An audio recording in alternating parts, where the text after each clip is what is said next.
2 live videos in one day. We're on a roll.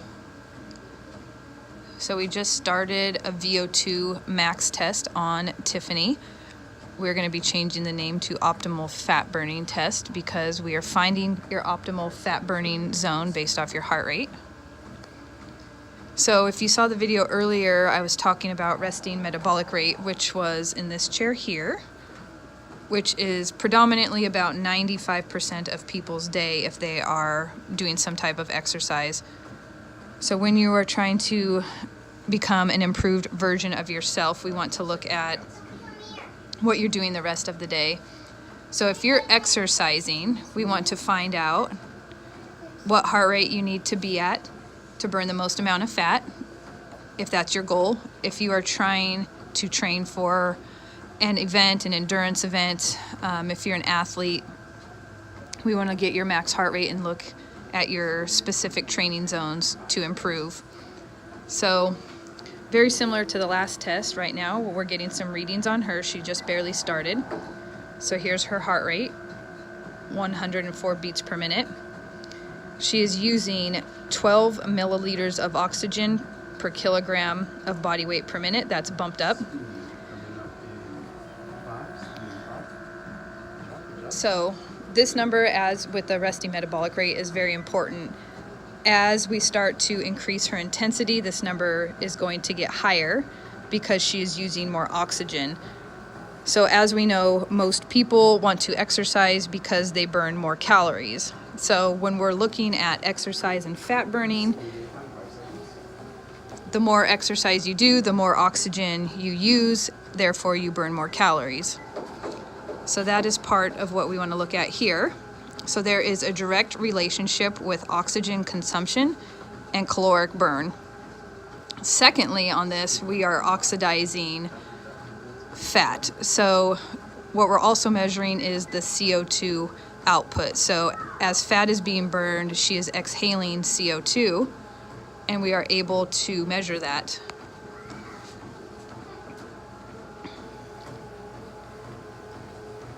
So what we're going to get as our heart rate is going up, we're also measuring what percentage of carbohydrate she is burning and what percentage of fat she is burning. So every day our bodies are burning a combination of carbs and fats. So the question is, what type of exercise are you doing? If you're doing higher intensity exercise, your body typically is burning predominantly carbs. At this rate right here, my guess is she is burning a good amount of fat. So it may be contradictory to what most people think, that you need to do really high intensity exercise to burn fat. You'll actually burn more calories, but they will be predominantly from carbs. So which brings us to the ever so popular ketogenic diet. If you are not eating carbs, what is your body getting carbohydrates from? So the answer to that is it is probably getting carbohydrates from glycogen, which is stored in your muscle. So your muscle is being broken down, which we do not want. If you're burning through your muscle, you could be damaging your metabolism. The more muscle you have, typically the faster your metabolism is, which means you get to eat more food. So now her heart rate has gone up a bit. You can see she is burning more oxygen, which means she is also burning more calories, which we'll see in her report when she's done. She is about 5 minutes through this test. Average time this takes is 10 minutes. We can push you to your max, which for some people could be walking at this rate at an incline. It could be jogging. It could be sprinting at an incline. This is individualized to you. We are also able to do this on a bike. So if you're a cyclist, we can bring your bicycle in. We have a trainer that can hook this up. So we can see how your body burns carbs and fats and calories. If you're a cyclist, if you do triathlons, your body will burn differently running versus cycling.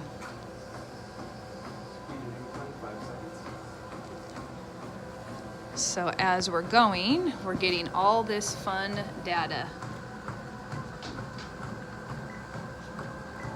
So I am gonna switch. Oh, I thought you were just watching me here. We have a visitor.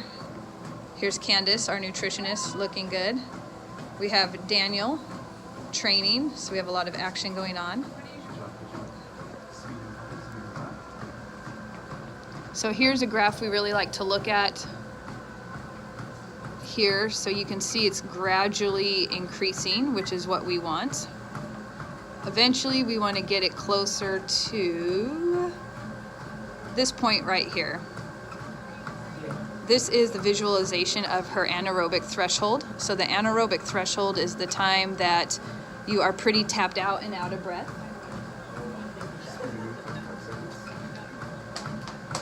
Once we hit this line graphically, we know that you have gotten to where we want you, and we'll have plenty of good data to see your carb and fat burning. Typically, once people progress beyond that, if you're out of breath, it's not necessary to continue to push yourself because you'll be burning predominantly carbohydrates. If you are an athlete, though, we want to push you as far as we can so we can get some good solid training zones to increase your endurance. I just ran for you. It's legit. Just kidding. So she's picking up speed. Now we can see she is consuming more oxygen, almost 26 milliliters.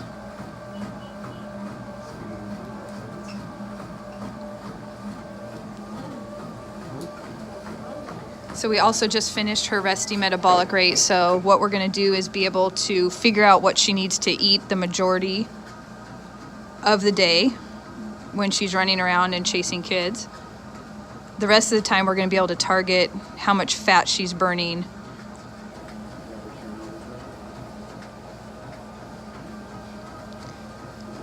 So for instance, when we're done, I may be able to tell her, let's just say at 130 beats per minute, she burns 90% fat. So if her goal is to burn fat, that's where we want to keep her. If she tells me she likes to cycle and do spin classes and have her heart rate really high, we really want to look heavily at making sure she has enough carbohydrates for fuel and not processed breads and crappy food. So we will come back and I'll post a picture of her results so you guys can get an idea of what this looks like.